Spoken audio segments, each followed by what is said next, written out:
There comes a moment, a quiet, barely noticeable moment when something deep inside you shifts. You may not see it, you may not even know it yet, but something has changed. It might happen while you're sitting alone, staring at a ceiling you've seen 1,000 times before, or while you're surrounded by people, yet feeling completely unseen. It might begin with a single question: is this really my life? And suddenly everything that once felt certain starts to feel hollow. The roles you've been playing, the people you've been pleasing, the mask you've been wearing for so long, it all starts to feel too heavy. You try to ignore it. You try to keep going. You try to convince yourself that this is just a phase. But your soul knows better. Carl Jung called it individuation, the sacred process of becoming who you truly are. And often, it begins with the pain of letting go. Letting go of illusions, letting go of approval, letting go of who you were taught to be so you can remember who you really are. And yes, it hurts, because the moment you finally choose yourself is the moment everything begins to fall apart, so it can finally fall into place. This is not the end. This is not your breakdown. This is the beginning, the moment everything changes. Pause for a moment, not to think, not to analyze, but simply to feel. When was the last time you sat alone in silence? No distractions, no noise, and noticed that gentle ache inside your chest, that faint heaviness that creeps in during quiet moments, asking questions no one else can hear. It doesn't scream, it doesn't beg, it whispers. Is this truly the life I wanted? Have I somehow abandoned myself without realizing it? We don't often choose these questions. They find us in the midst of ordinary days, in the pause between responsibilities, in the space just before we fall asleep. And when they arrive, they come with a kind of stillness, one that feels unsettling at first, but underneath holds a truth we've buried for far too long. Carl Jung once said, "People will do anything, no matter how absurd, to avoid facing their own soul." And in a world that praises productivity over presence, distraction over depth, we've become masters at avoiding ourselves. We keep moving. We fill our calendars. We smile on command. We become who the world wants us to be. But every time we say yes to someone else's expectations at the expense of our own truth, we abandon a piece of who we really are. And those pieces don't disappear. They wait quietly in the shadows until one day we wake up and realize we don't recognize the person in the mirror anymore. This is the first fracture, subtle but irreversible. The moment we realize that the life we've built, the identity we've worn, the dreams we've chased, may not actually belong to us. Not really. We start to feel like guests in our own lives, actors in a role we didn't write, trapped in a version of reality that feels increasingly too small. The jobs we thought would fulfill us don't. The relationships we thought would complete us drain us. The goals we once reached for no longer inspire us. And yet we keep going, because change is terrifying, because choosing ourselves feels like betrayal, because the unknown still feels more dangerous than the discomfort we've normalized. But here's what Jung understood the moment this fracture appears. The moment you start to question the life around you is not the beginning of the end. It is the beginning of awakening.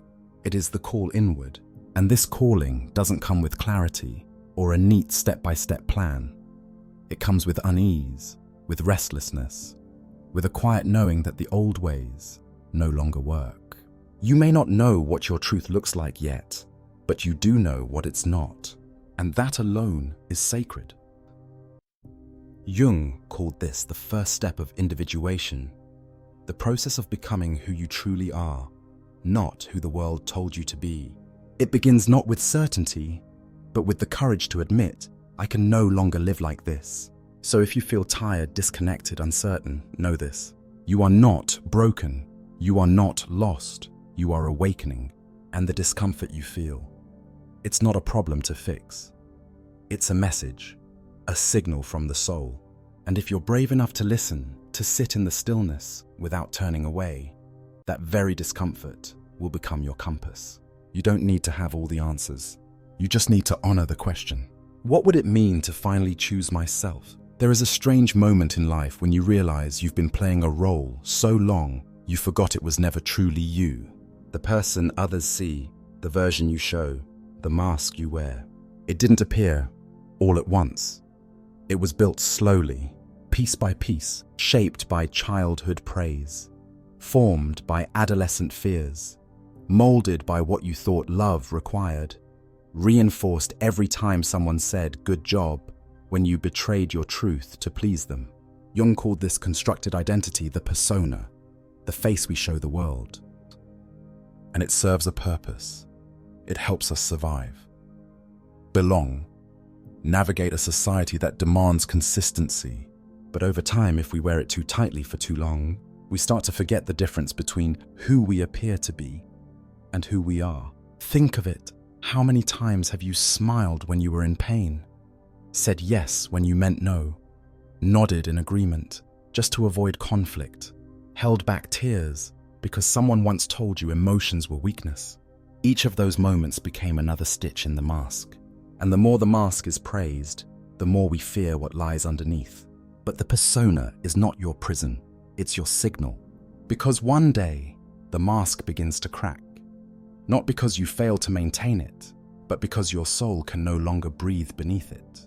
This is the moment of reckoning, of confrontation, not with the world, but with yourself. It begins as a whisper, a discomfort, a sense that no matter how hard you try, something is still missing.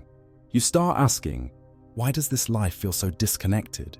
Why do I feel more alone in a room full of people than when I'm truly by myself? And the answer is not out there.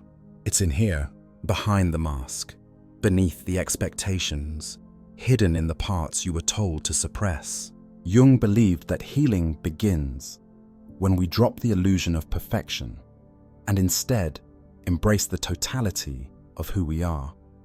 Not just the polished parts, but also the flawed, fearful, raw, and real. The journey inward starts with this honesty. I no longer wish to be who I'm not, because the more we pretend, the more we suffer.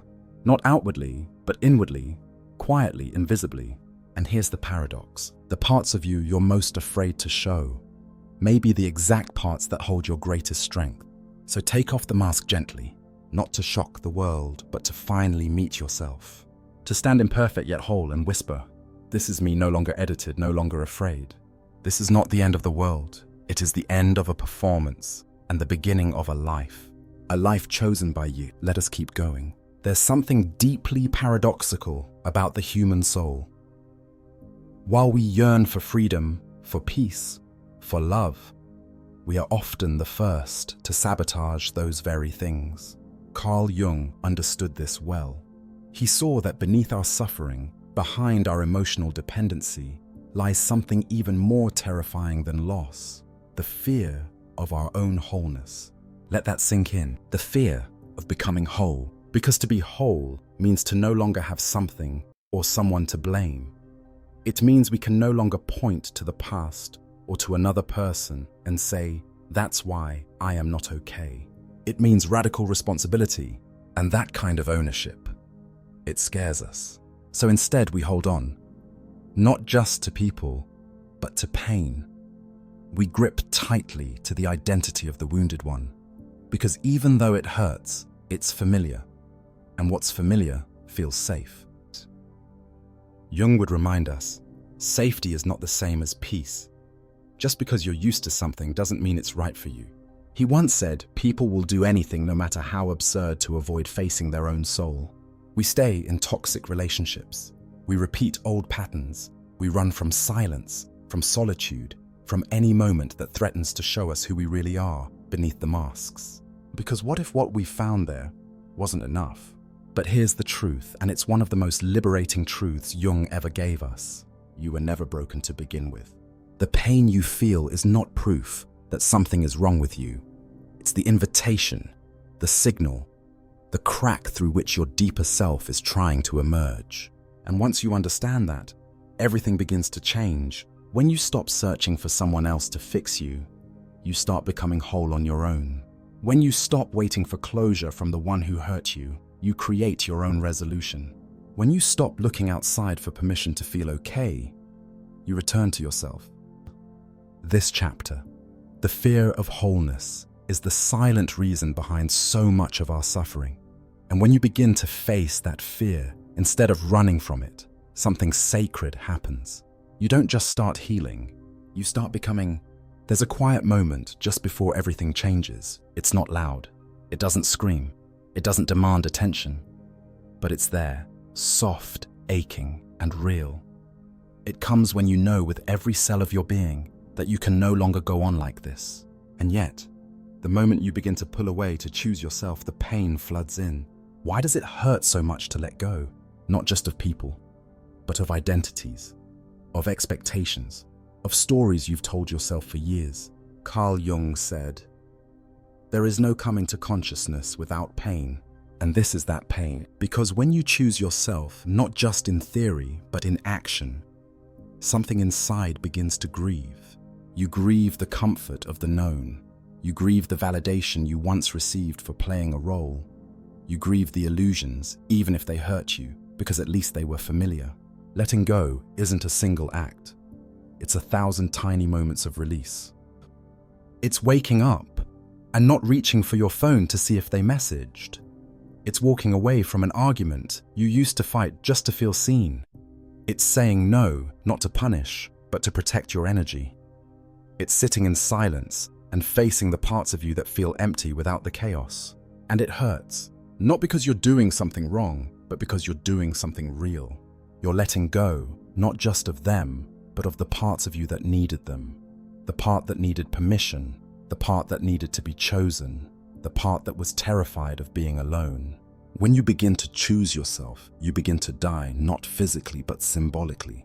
The version of you that survived by being needed, liked, approved of, begins to dissolve, and the space it leaves behind feels empty, raw, unknown. But this is the sacred space where rebirth begins. Jung believed that our suffering often comes not from the pain itself, but from our resistance to it, from clinging to what no longer fits. Letting go is an initiation. It is sacred, it is powerful, and yes, it is deeply painful, because you're no longer betraying yourself to make others comfortable, because you're no longer numbing the ache, because you're feeling everything you once pushed down. You are healing, and healing, despite what we're sold, is not always graceful. Sometimes it's sitting in the dark, crying into a pillow. Not because you're weak, but because for the first time you're allowing yourself to feel, not performing, not pleasing, just feeling. And slowly, gently, that pain becomes your teacher. It teaches you that your worth was never meant to be negotiated, that your voice was never meant to be silenced, that your needs were never too much, just too real for those who couldn't meet you there. Letting go is not the end, it's the beginning. It's the moment you decide quietly, courageously, that your peace matters, that you will not abandon yourself again to be understood, and from that place something ancient awakens. A part of you that remembers, you are not here to be small, you are not here to earn love, you are not here to make everyone else comfortable, you are here to be whole, and this pain, this sacred pain, is proof that you are finally waking up. There comes a moment in the journey when the pain doesn't just come from what's outside, but from what's within. It's not the noise of the world that unsettles you. It's the whisper of something inside, rising slowly, asking to be seen. Carl Jung called it the shadow, not because it is evil, not because it should be feared, but because it is hidden. The shadow is everything you've been told not to be, everything you've disowned to survive, the anger you swallowed, the jealousy you denied, the desires you buried beneath politeness and performance. You weren't born with shame, you learned it. Learned that certain feelings were bad. Learned that certain truths would make you unlovable. Learned that in order to belong, you had to edit yourself. So you split. You kept the parts that were praised, you buried the rest. And that buried self, it didn't disappear. It waited. Waited in the tone of your voice when you're finally pushed too far. Waited in the dreams you forgot to remember. Waited in the faces of others who triggered you because they dared to express what you repressed. Jung once said, "Until you make the unconscious conscious, it will direct your life, and you will call it fate. Your shadow is not your enemy, it is your invitation to reclaim what you've lost, to meet yourself fully, to hold the mirror steady and say, even this belongs. And it's not easy, because to meet the shadow means to feel what you've spent years avoiding, to admit that beneath the anger is grief, that beneath the perfectionism is fear, that beneath the people-pleasing is a child who was taught that love must be earned. But this is not about blame. This is about integration, because healing is not becoming someone new. It's remembering who you were before you learned to be afraid of yourself. The shadow does not come to shame you. It comes to restore you, to return the fire in your voice, the clarity in your boundaries, the wisdom in your anger, the truth in your longing.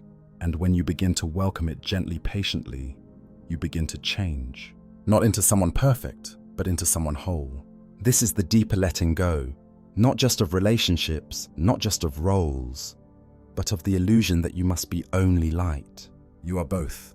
And it is in embracing your darkness with compassion, not judgment, that your light becomes real. Let the shadow speak. Let it show you the places you're still hiding. Let it teach you how to become free. Because what you reject controls you, but what you accept transforms you. At some point on this path, something surprising happens.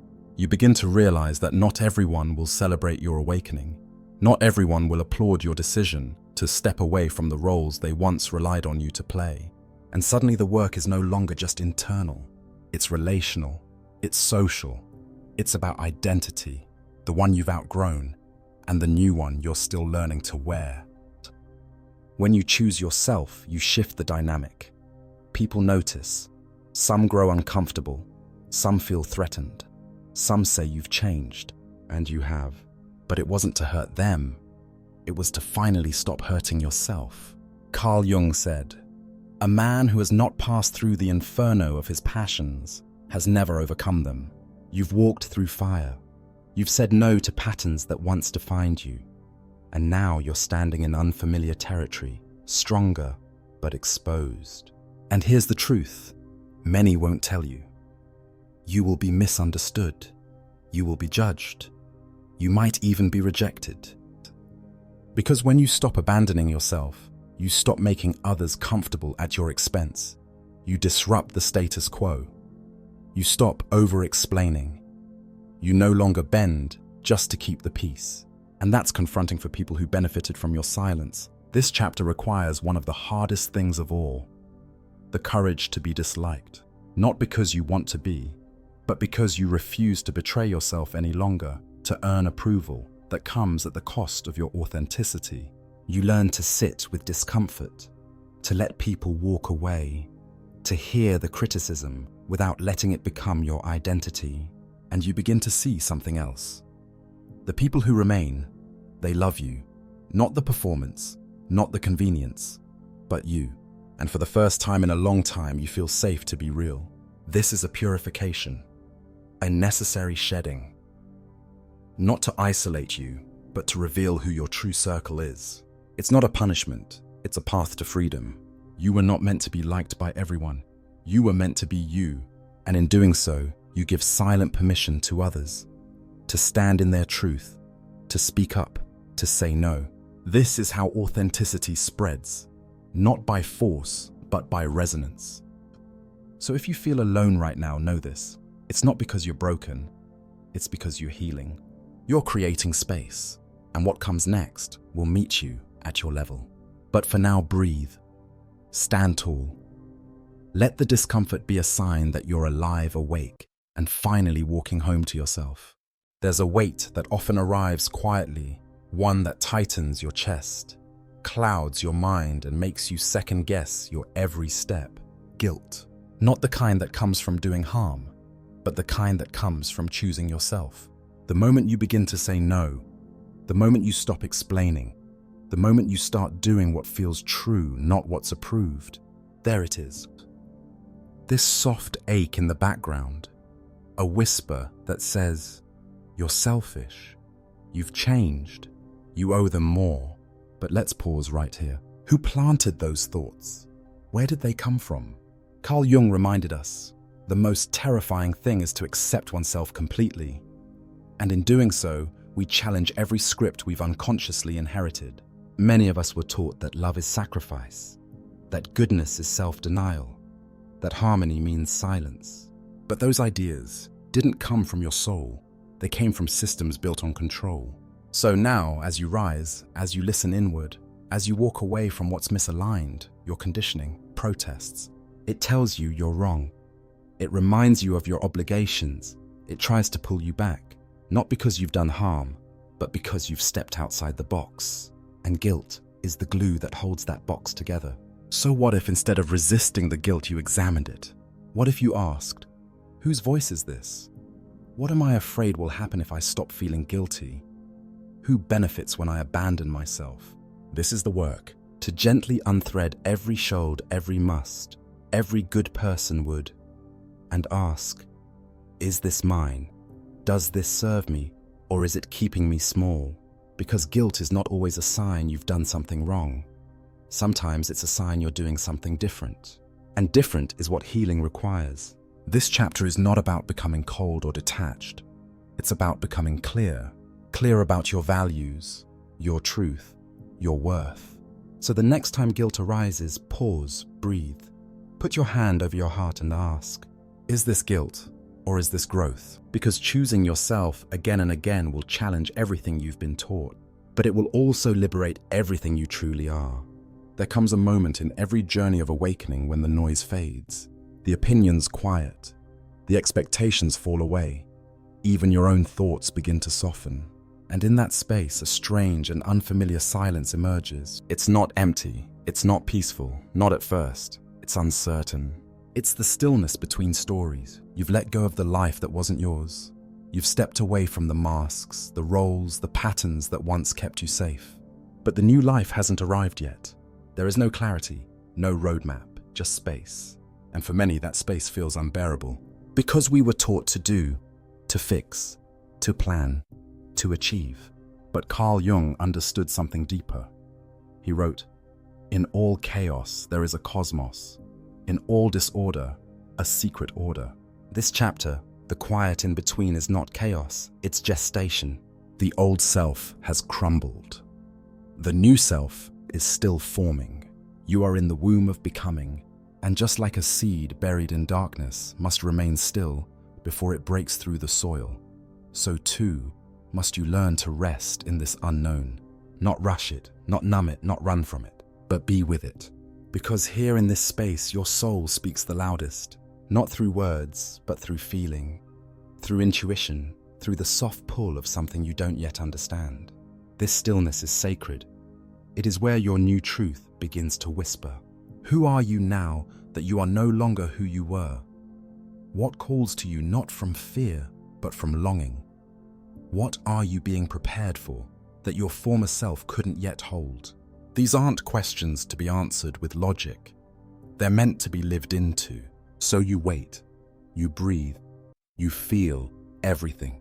The grief, the doubt, the hope. And you trust not because it's easy, but because something deep inside you knows. You didn't come this far to stop here. You came to meet yourself, to grow roots before blooming, to find depth before direction. This pause is not a punishment. It's an initiation. So if you feel lost right now, you're not failing, you're forming. Let the stillness stretch you. Let it undo the need to be productive, impressive, or certain. Because when the next chapter begins, and it will, you'll look back on this moment not as an interruption, but as the sacred silence that made everything possible.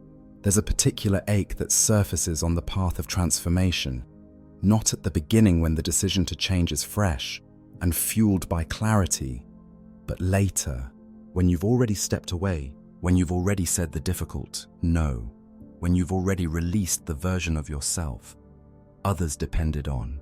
And then it hits, the quiet, not the peaceful kind, but the hollow kind. The echo of distance between who you used to be and who you are becoming. You look around and realize something startling. The world no longer knows how to hold you.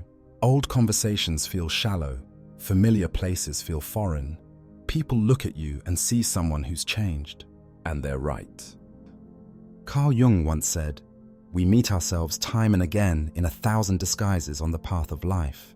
But what he didn't say, or maybe what we must discover ourselves, is that not everyone will want to meet the newest version of you, especially when your healing reveals what they've avoided, especially when your honesty disrupts the roles you once played. And so you find yourself in the strange, aching space between two lives. One foot out of the old world, the other not yet grounded in the new. This is the loneliness of becoming. It's not that you're unloved, it's that you're unrecognizable even to yourself. And that's disorienting. You might try to go back. You might try to dim again, to explain, to soften your truth so others feel comfortable. But you can't unsee what you've seen. You can't unknow what you now know. And even if you could go back, you wouldn't belong there anymore. So what do you do when the world no longer mirrors who you are? You stop seeking mirrors and you become a light. Not for them, not for validation, but because the path ahead requires illumination and it has to come from within. You begin to trust the solitude. You begin to listen more closely to the quiet voice that's been guiding you from the beginning. The one that doesn't shout, the one that says, "Keep going. You're not lost. You're just becoming someone the old world no longer recognizes, but the right world will."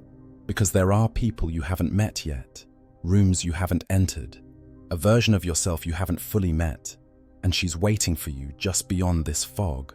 Jung reminded us that the privilege of a lifetime is to become who you truly are. But becoming is not a crowd-pleasing process. It's a sacred shedding. It's a soul-level realignment. And yes, it's lonely, but it's also holy. So when the world no longer recognizes you, let that be a sign. You're finally starting to recognize yourself. And soon the world that sees you, the one that feels like home, will find its way to you. But first, be your own home. There comes a moment, quiet, almost imperceptible, when something inside you clicks into place. You've walked through the fire of letting go. You've stood alone in the wilderness of transformation. You've faced the discomfort of being misunderstood, the silence of solitude, the ache of disconnection. And yet, you're still here, not broken, not defeated, but softened, clearer, steadier. Something has shifted. It's subtle at first. Maybe just a morning when your breath feels a little deeper, a night when your thoughts feel less chaotic, a conversation where you don't shrink or explain or perform because you finally trust your truth enough to let it speak unpolished and whole. Carl Jung said, "The privilege of a lifetime is to become who you truly are." But what he didn't say, what no one really prepares you for, is that this becoming isn't dramatic. It's quiet, it's slow, it's earned, and it's deeply, unapologetically yours. You begin to realize that healing was never about becoming someone new. It was always about returning to the self that existed before the conditioning, before the performance, before you were told who to be. It's not a glow-up, it's a coming home. Home to the soul that has waited patiently beneath every mask. Home to the knowing that you were never broken, only buried. And what do you find here in this return? Not perfection, not certainty, but peace. The kind of peace that doesn't demand answers. The kind of peace that holds space for questions. You stop fighting your feelings. You stop labeling parts of yourself as wrong or too much. You realize that the parts you once exiled, the sadness, the rage, the longing, aren't enemies. They're messengers, fragments of truth. You begin to gather them like lost children. And for the first time, you stop trying to fix yourself. You simply sit beside your wounds and you listen. This is what Jung called individuation, the process of integrating all parts of the self, not just the ones that are easy to love. And it's here in this sacred act of integration that you discover something powerful. You don't need to chase purpose. You are the purpose. You don't need to earn worthiness. You've always been worthy. You don't need to prove, perform, or persuade. You just need to be. You are no longer a fragmented reflection of expectations. You are a whole, radiant presence, real, rooted enough. Yes, you still stumble. Yes, the old voices still whisper. But now you have a deeper voice within. The one that says, "I am no longer available for the versions of life that ask me to abandon myself." The one that walks away when the energy isn't right. the one that doesn't shrink to keep others comfortable, the one that speaks truth softly but with conviction. Because the goal was never to become someone impressive. The goal was to become someone honest. And now here you are, no longer addicted to chaos, no longer obsessed with being understood, no longer performing for approval you don't need. You've returned to your wholeness. And in doing so, you've created a life that doesn't just look good. It feels like freedom. So take this moment in. You didn't arrive here by accident. You arrived here because you chose yourself again and again. Even when it hurt, even when no one clapped, even when it would have been easier to go back. But you didn't, and that is everything. There is a strength that doesn't roar, a power that doesn't need to dominate, prove, or perform. It moves through presence, through stillness, through being. And when you begin living from this place, your real place, people will notice even if they can't explain why. Your energy shifts. Your tone softens, your eyes change. You no longer enter a room to be seen, but to see. You listen differently, speak differently, breathe differently. Carl Jung once said, "Your vision will become clear only when you can look into your own heart, who looks outside dreams, who looks inside awakes." And now you are awake. Living authentically isn't flashy, it's not always praised, but it is always felt. You've stopped measuring your worth by productivity. You've stopped chasing people who don't value your presence. You've stopped compromising just to keep the illusion intact. Now your days are quieter, but fuller. You make decisions from alignment, not anxiety. You spend time with people who light you up, not dim your light. You trust the timing of your life instead of controlling it into submission. And though the world may not understand it though, some may even think you've lost your edge. You know better. You haven't lost anything. You've returned to everything. Authenticity, Jung taught, is not a mask we put on. It's the slow removal of every mask we were told we had to wear. And now each day is a quiet act of revolution. Each breath, an honoring of your truth. Each boundary, a reclaiming of your space. There will still be moments of doubt, waves of old patterns that try to pull you back. But you are no longer afraid of them. You greet them with awareness, compassion, patience, because now you know healing isn't about never being triggered. It's about knowing who you are when the trigger comes. You've built that knowing. You've earned that peace. This is the power of living authentically. You don't need to prove your worth. You embody it. And in that embodiment, the world shifts, not because you demanded it, but because you became it.